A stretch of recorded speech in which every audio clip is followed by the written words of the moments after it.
When we're thinking about bug out bags or survival bags or whatnot, one of the key elements of those bags should be the ability to start a fire. As most of us know, fire is great for illumination, for heat, for disinfecting, for cooking. There's multiple uses. It's also good for morale. So when we're thinking about starting a fire, first off, we have to realize that, yeah, there's a plethora of methods out there to start fires, and some are more popular than others. And some of the common ones that I see out on YouTube and whatnot is, ferrocerium rods and all that good stuff. And those are really good methods, but I'm kind of going a different direction. And the reason I'm doing that is because having a ferrocerium rod and knowing some of the skills to start fires, whether it's friction bows or whatnot, that's great to know, to learn and know, but work smarter, not harder. If you're in a survival situation, you have a lot of things to think about, and being able to do certain things easily can free up your mind to think about the other tasks. So when thinking about how you're going to pack something to start a fire, you don't have to spend a lot of money. You can just go to the store and grab a few things. So I'm just showing right here, this is really inexpensive and really simple. It's not tactical by any means, so you're not going to see any tactical packaging or anything like that. You're not going to see any ferrocerium rods in here either. Again, I'm not knocking ferrocerium rods and all that stuff. Those are awesome. I have plenty of them, but this is just kind of going a different direction. So I'm going to open up this bag, and I'm just going to lay out a few items here. So first off, matches. Matches are good. You have to keep matches dry. You don't have to get fancy with matches. Now, they do have a lot of the matches that you can like wet, and you can, there's really good stuff out there. It's up to you. You don't necessarily need them, in my opinion. You can go by just standard matches like this. I prefer these with the wooden shafts on them.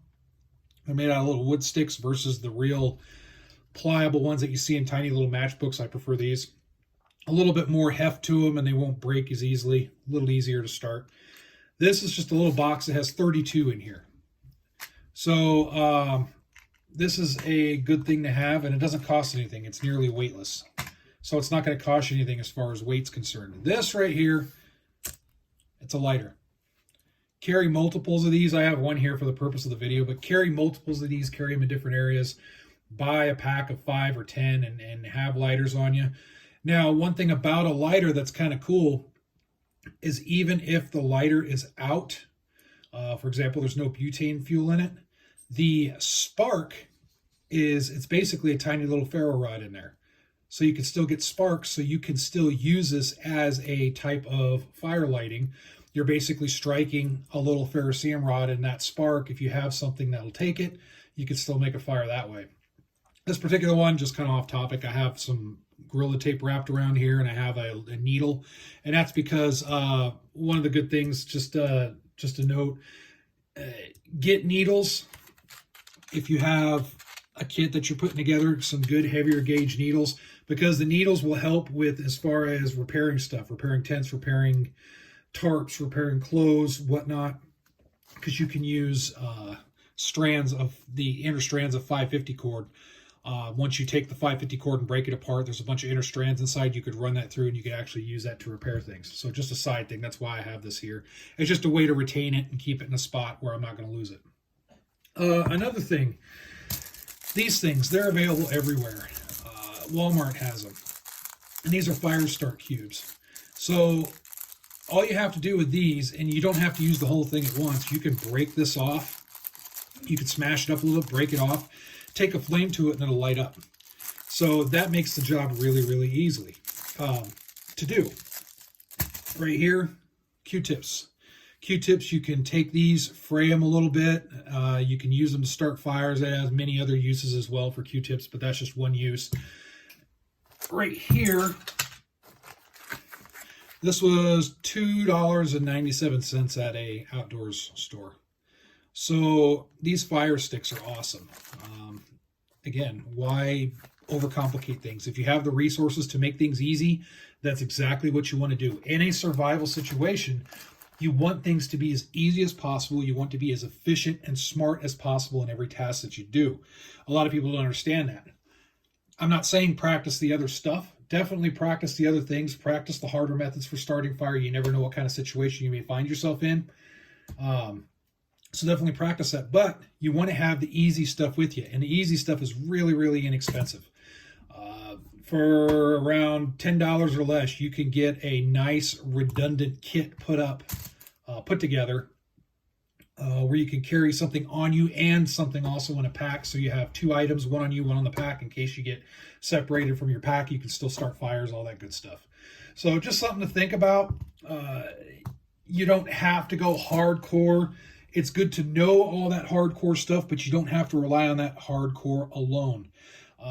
Take the ego out of it. When we're talking survival, take the ego out of it.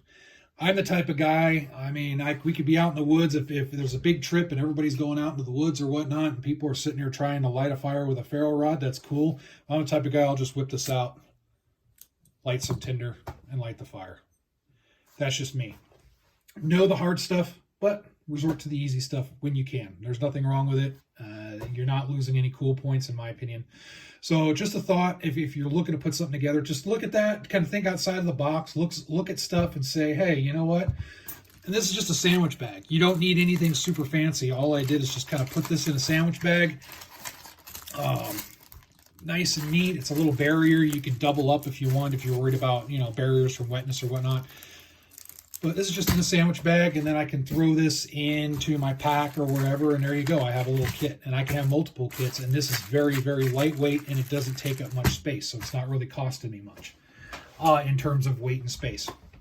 So anyway, that's enough out of that. Just a simple little deal. Just kind of look at what you got, easy ways to start fires, and go from there. Again, I mean, you could probably spend 2 hours straight talking on the video on all the different methods, because there's tons of stuff out there. And for the most part, most of them work really well. So get out there, do some research. Don't hesitate to go the budget way of things. And most of all, just have fun.